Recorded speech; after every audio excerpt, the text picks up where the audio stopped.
Hey guys, Silver Patroin here. Welcome back to Let's Play La-Mulana. So this isn't the dimensional corridor, but I have a reason for that. That reason is this right here above me. We turn on Tarood and scan this, and we'll get a fairly important hint. Fairly important hint. What am I missing here? I know what I'm missing there. This hint is related to what we're about to do. Angry Snake. Child of Tiamat is the strongest demon. This is relating to, in my opinion, what is Tiamat's last child and how you would summon it. Awaken the deceased souls in this order. Voice, tail, body, and wings. We need to remember that order. Alright, so first things first, we don't need Tarood on anymore, so let's turn this back on. And the next place I would like to warp. Let's warp to the Twin Labyrinths. Because there's two things we need to do in the Twin Labyrinths. For the first, I am lacking time stop. I want to not be lacking time stop. Let me put it that way. Because I use time stop up ahead because no, I'm not doing it without time stop. Now then, for the other thing, we need to go to the upper portion of the Twin Lab. Damn it. I was not supposed to miss that. I was not supposed to miss this jump, but I missed it, and now I gotta wait for it to go up again. Now, this is like my 5th time, question mark, recording this. I have had desync issues on every other attempt. Ugh. I'll get more into that in a second, but up here is the other hint we need. Together, these 4 bosses will form the final child, and you'll notice that there are pictures for them, and also that there's body, voice, wings, and tail. Relates to the other hint, and tells us how to identify which is which. Very useful. Next stop I would like to make is over in the Gate of Illusion. Because that bit of software I'm missing, I can actually pick up right over here. It is the last bit of software we can buy, and you don't always jump, but you usually jump, and you always hit me when you jump. But right, going into here, we will be able to buy Lonely House Movie, which is the last bit of software. Kinda useful to have. And with that, we go back to the dimensional corridor. We are nearly broke, but we don't need money anymore, so what does it matter? Now then, for what I was going on about. For our first things first, go to the next set of children, which it should be 3 children in a row. There should be 5 left, but the next 3 should be this way. I suppose I'll talk about the, actually, I know what I'm going to talk about the desync. That's going to be shortly. First things first, we got this little lion kid thing to deal with, and it tends to do this blue charge a lot, and I cannot dodge the blue charge very easily, and I've killed it a lot easier than I usually kill it, but who's complaining? Whatever. Alright, so next thing's next, we just continue on to the next children, but dimensional key, the place that internally connects to the place where life is born with no end, thrust infinitely there. That sounds like an innuendo. That's probably actually a hint for how you get the dimensional key, but I'm not sure how you can get around this area, like defeating the mini bosses without it, since it should technically be. Like, I don't know, because you're locked out to kill all the 3 of the children, or all the children in the set, but if you can't kill them permanently, how does that work? I don't know. Alright, this hint. The 2 vessels. We've seen that structure a few times now, and it's actually somewhat important, but we're going to be taking care of it so we won't even really notice the puzzle, to be honest. But on the left, you'll notice that it should be the Holy Grail, and on the right is another Grail. To be exact, it is a vessel. We'll have that taken care of to deal with that puzzle, and I'll explain how that works when we get to it. This hint now. The road to treasure. I hate this hint. I hate that hint with a passion. You'll understand why. It tells us how to get the last sacred orb, and you'll understand why I hate that when we get to it. Now then, this boss. First things first. Will you do it from down here? No, you won't. Actually got to be in the water. You don't want to be in the water. That is stupid and obnoxious, and I hate him. He's also stupid and obnoxious up here. What you want to do is you want to wait for him to attack, because he will just put up his shield and everything, and there's very little you can do to stop that. So what I'm going to do is I'm just going to eat a hit every time and do that. He also has the lunge attack, which he just didn't use, but whatever. So, whatever. I'm not complaining about him not using an attack. Getting so much money that we don't even need anymore. Alright, up here, this room. Did this room feel suspicious to you? It should have. This child is incredibly easy. You can only hit it on the head, you can only usually get one hit in, and then it runs away. We're going to be here a while. So let's talk about that desync issue. Every time I've played this, how I record is this is all software-based recording. What I have here is I have one thing recording the game audio and the game video, and then I record my commentary in a separate program. I could really combine the two. It wouldn't be that big of an issue. I could probably do it without that much trouble. The point of the matter is, the desync issue is that every so often the video game's audio and the video game's video will move out of sync. My reason that I believe this is happening is that I am losing frames in my recording. I'm losing frames of the video. However, the audio is not losing anything, so while the video might be behind like 2 frames, the audio would thereby be ahead 2 frames. And then this just compounds more and more, to the point where it is very noticeably out of sync to the degree of like 2 or 3 seconds. I have no guarantees that that is actually the issue, but I believe that is what the issue is. And I've pretty much explained this without killing this boss yet, so that kind of just says things. But I have a few things I'm doing to attempt to fix this, mainly related to priority for how the computer is treating the game and everything, so hopefully that'll take care of it. But, well, if you guys see it, then it took care of it. If not, then I have no freaking clue. I've had desync the entire time, but nothing as bad as this. Alright. Now then, I ran back here for the quick save for really one reason. And that is because the thing I'm doing next is obnoxious. And in the event I fail it, I would like the ability to run back there. Also, is once you defeat a set of children, shortcuts will typically appear in the Dimensional Labyrinth. Like once you defeat the top area and that set of children down there, this area will open up. And you can see here there's only 2 kids left.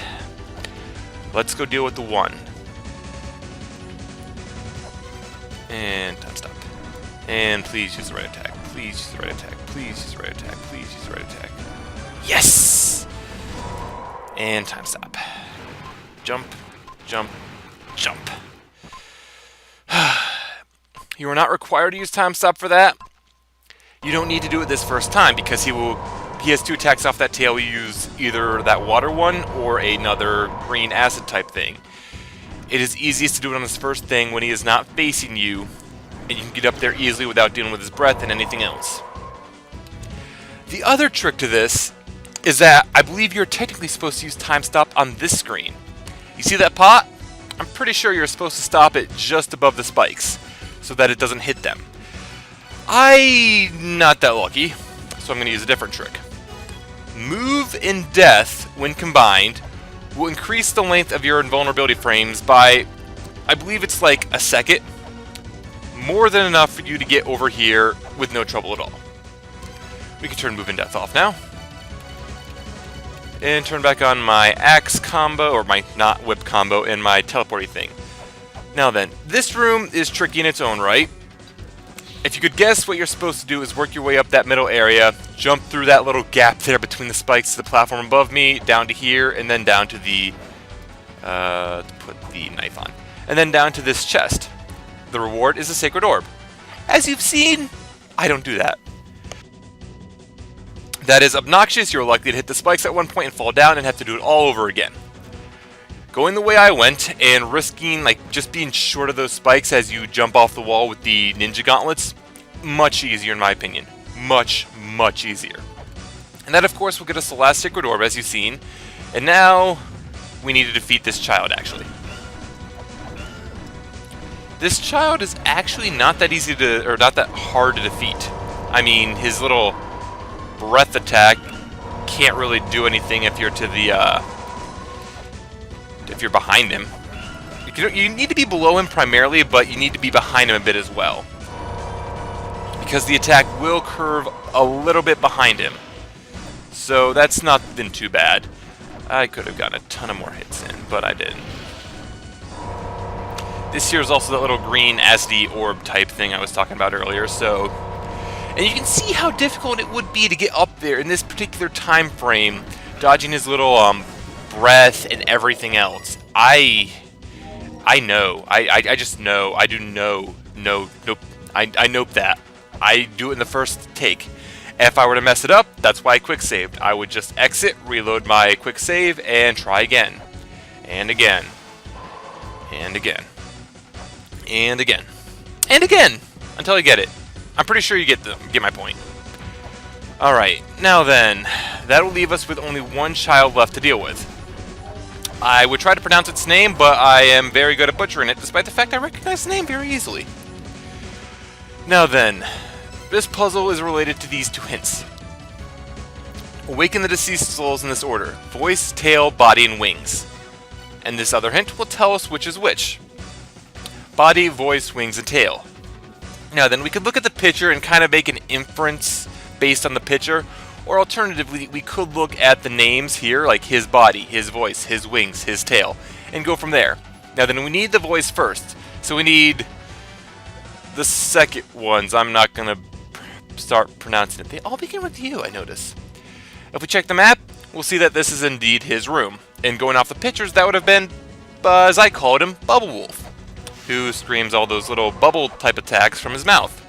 That seems fit voice. I don't know how you know you need to do that. I suppose it's kind of like the Dance of Life, but you just, in about the center of the room, you attack left, attack right, and then move on. Yeah. See, the next hint should have been tail. I will double check that. Next hint is tail, body, and wings. Well, we could check this, but looking at the pictures, tail should be the giant snake thing. Worm, snake, whatever you want to call it. That should be it. It was Ushum, I believe. And in here, Ushum's room. I want to kill that thing because it's obnoxious and it will fire lasers. I also should kill this not Cthulhu type thing. But I believe we need to be up here. Maybe we need to be down here. Yep, down there. Attack left and right, and that will appear.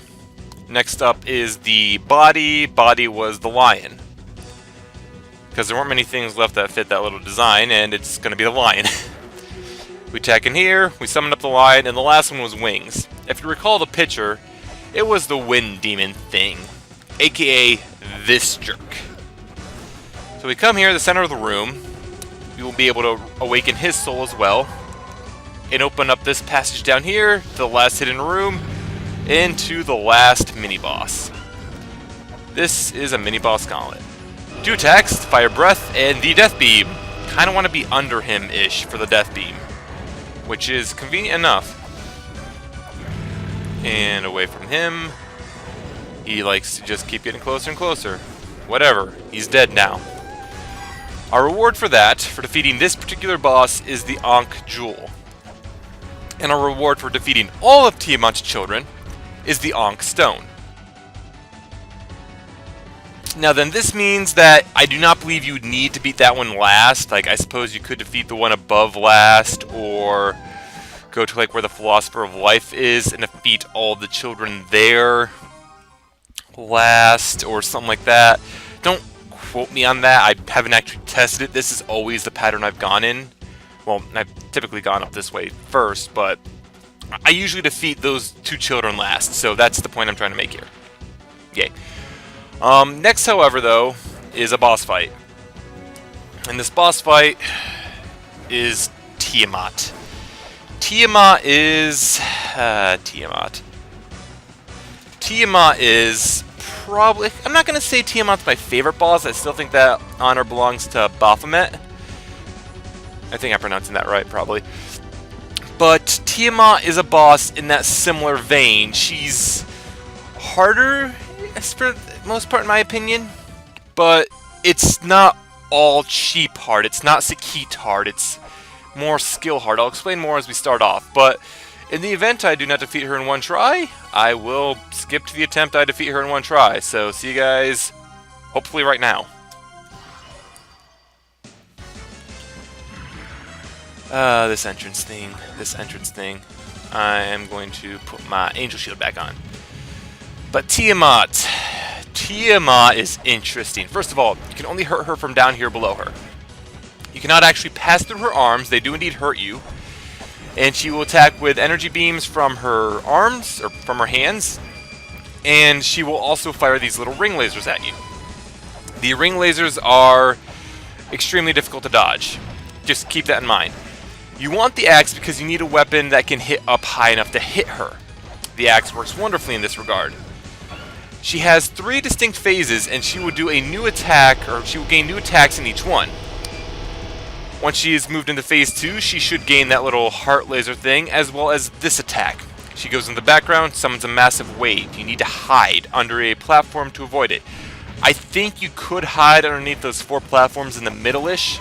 I make no guarantees that that'll work, because hitboxes. Alright, phase 3. This is where things get funky. She will almost always, if not always, usually start phase 3 off by doing this attack. Then, once in phase 3, she will always follow up her wave attack with the... Oh, that's not right. I jumped too soon! Okay then, that was almost very bad. Traditionally, what you'd want to do is you'd want to jump over her and she'd be aiming up, so that your attack will have her miss you barely. It is very difficult to time that normally, and the fun part is she can chain it together. Ooh, I did not want to hit that wave. That wave hurts. And bring her things in, jump over her. Perfect. Now then, while she's doing this, you can jump up there and get a few cheap hits on her. In the event she's doing it again, like she is right now, I'm going to jump over her and barely miss it. I think she can do it 3 times in a row. I'm going to stick here and risk it. And that was a well-deserved risk because I managed to kill her. Tiamat is an interesting boss. That's all I have to say. She typically will destroy you more through like chip damage because a lot of her attacks are difficult to dodge, but most of them don't do much damage. The wave and her massive ring beam are the 2 exceptions. And if you get hit by them, that's a lot of health off. But typically everything else, it's going to hit you pretty much, or pretty often, and it's not that powerful. With that done, however, that will be our last jewel, or our last guardian defeated. We'll have the Magatama gem. I'm butchering that pronunciation. I do not apologize.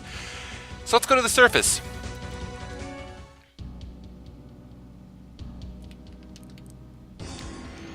They changed the surface music. This is kind of an interesting thing in a way, and it helps point out the fact that we are truly at endgame right now. So let's put on the jewel and talk to the Elder. I don't get you, Elder. Everything I looked into told me, along with some of my own experiences, but I'd already been past this point anyway, but everything I looked into told me that once you had both gems, the music changes and everything, he doesn't talk about the items anymore. Instead, he says this. And yeah, the wind sure is howling.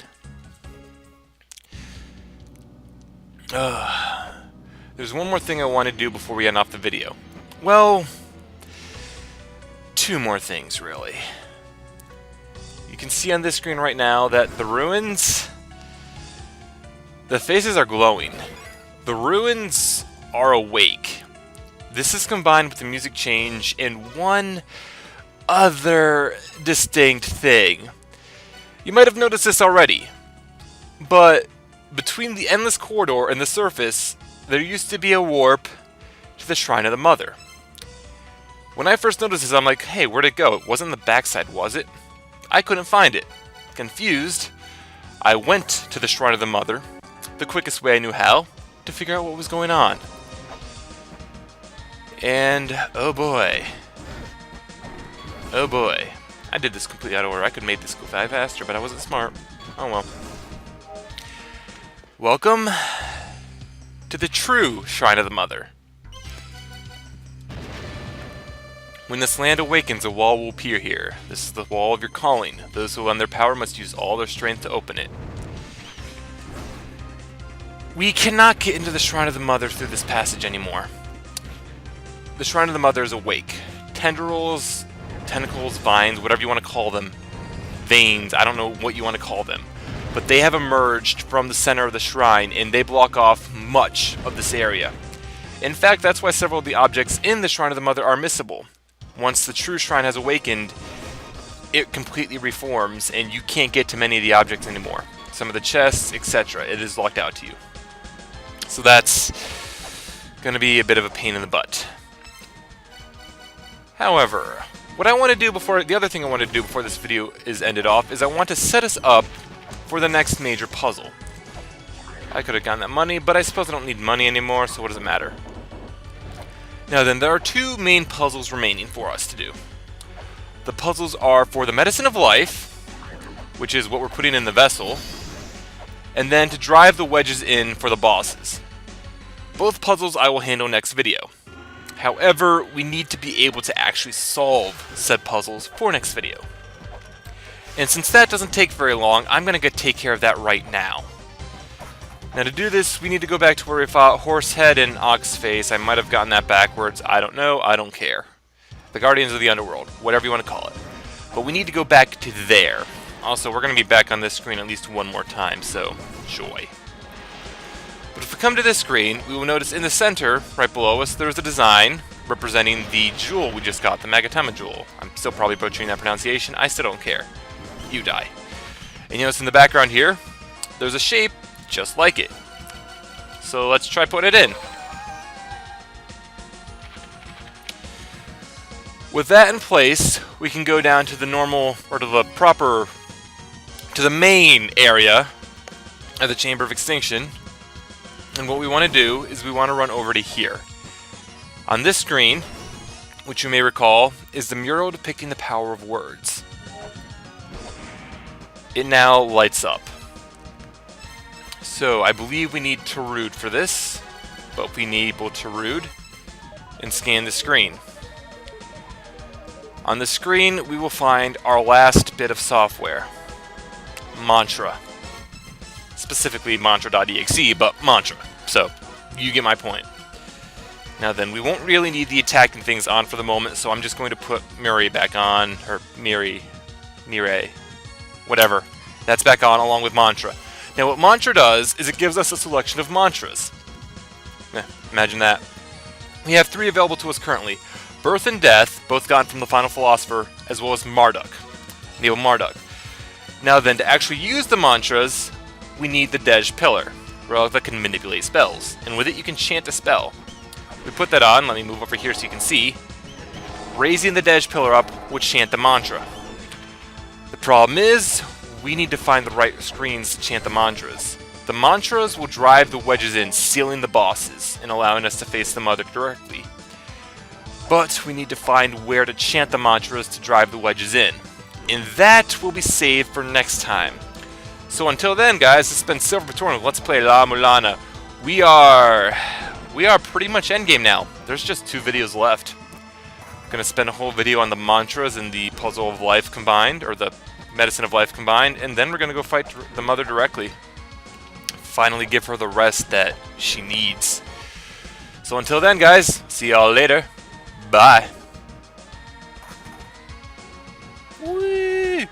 Woo! I don't know if I'm gonna wait for that.